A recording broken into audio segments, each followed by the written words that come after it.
L'expérience pendant la séance sont variables suivant les personnes. Elles sont les mêmes sur toutes les méthodes. Les mouvements physiques involontaires. En fait, pendant la séance, ce qui vous est demandé, c'est vraiment d'écouter vos ressentis, vos sensations, vos émotions. Vous avez que ça à faire. C'est du lâcher prise complet. Donc, quand on dit lâcher prise, c'est juste ne rien faire.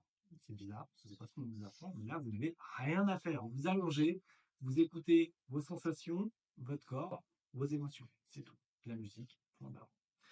Euh, Qu'est-ce qui peut se passer? Si d'un seul coup vous sentez vos mains qui se mettent à trembler, c'est normal, il faut les laisser faire. Si vous sentez que votre corps d'un seul coup, il y a des spasmes comme ça, c'est aussi normal. C'est votre système nerveux qui se met en activation et qui active votre énergie au passage.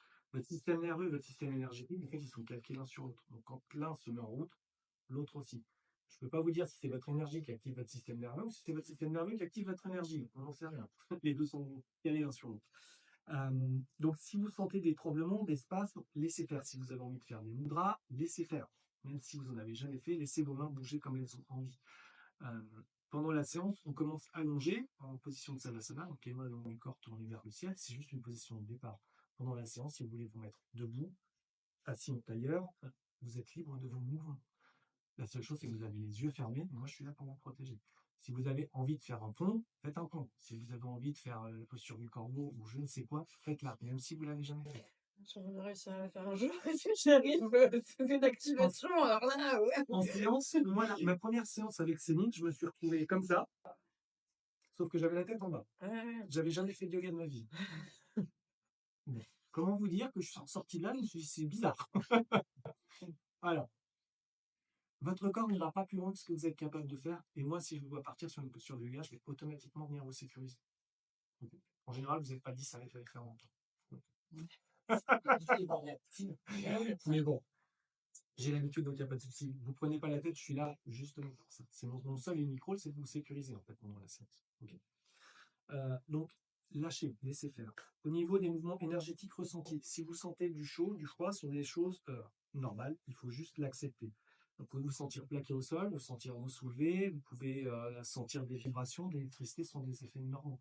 Les mains qui brûlent, les pieds qui ont froid, tout le corps qui est congelé, même s'il fait chaud, il fait froid. En fait, les températures de la pièce n'ont pas forcément de rapport avec ce qui va se passer. Okay, il peut y avoir des séances où tout le monde a chaud et il y a une personne qui est congelée. Je ne sais pas pourquoi, c'est comme ça. Euh, c'est des effets de libération qui sont différents. Okay, donc il faut accepter tout ça sans se prendre la tête. Au niveau du troisième œil, vous pouvez avoir des visions. Les visions, c'est très divers et varié. J'utilise aucun objet lumineux. Euh, une vision, c'est quoi? Vous regardez un arbre en haut d'une colline, vous fermez les yeux, vous allez voir du noir et du blanc. Si vous avez ce type de choses ici, c'est déjà une vision. Une vision, c'est pas forcément un film qu'on va voir passer dans les yeux. Il y a des personnes, c'est pas ça pour tout le monde. Une vision, ça peut être une odeur de la rose ou l'odeur de la prairie. Ici, la seule chose que vous pouvez sentir, c'est du palo santo.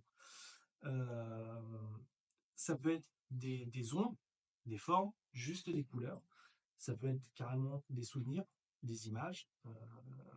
Tout ça, c'est possible. Et dans ça, qu'est-ce que vous pouvez voir? Vous pouvez avoir des guidances, vous pouvez avoir des ancêtres, vous pouvez avoir des guides, énormément de choses, des animaux totems. Tout ça, c'est ouvert.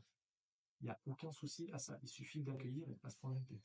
Vous pouvez aussi n'avoir aucune vision pendant une séance et avoir que des effets physiques et émotionnels. C'est aussi possible.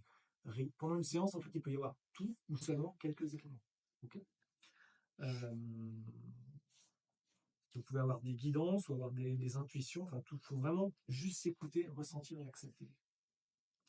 Au niveau des émotions, si vous avez envie d'hurler, hurlez. C'est justement un des effets importants des phénomènes de groupe, c'est ces effets de résonance là-dessus. Si elle se met à hurler, c'est parce que tu as besoin d'hurler. Si tu te mets à pleurer, c'est parce qu'elle a besoin d'entendre quelqu'un pleurer. Et ça crée des échos qui vont ouvrir plein de choses. Donc, vous êtes là pour ça. Laissez sortir, lâchez. Vous ne prenez pas la tête. Vous êtes vraiment là pour ça. Si vous avez envie de chanter, chantez. Si d'un seul coup, vous avez un espèce de truc à Ine, Sintea, ITT qui commence à sortir, laissez sortir. OK? Il n'y a pas de jugement aussi. D'accord? Vous ne prenez pas la tête. Vous êtes là pour ça. OK? Et il n'y aura pas de caméra. N'oubliez pas qu'il n'y a aucun enregistrement pour la séance, il n'y aura rien. D'accord? Moi, les seules images que j'ai, c'est celles des séances filmées après, sur des cas très particuliers. Donc, qu'est-ce qu'il peut y avoir? Il peut y avoir de la colère, de la tristesse, de la peur, de la joie. Donc, tout ça, laissez sortir. Il y a d'autres effets qui peuvent être de l'extase, de la gratitude, des orgasmes énergétiques, des accouchements énergétiques, des renaissances énergétiques. C'est des choses qui sont aussi très fréquentes. Les expériences de non-dualité. Ce sont des expériences où d'un seul coup, il y a tout et rien. Vous avez l'impression de mourir ou de vous dissoudre dans tout et rien. Il y a des personnes qui vont se retrouver dans un blanc complet, d'autres dans un noir complet. Ça dépend des personnes. C'est un peu flippant au départ, mais c'est juste pour en avoir peur, il faut l'accepter.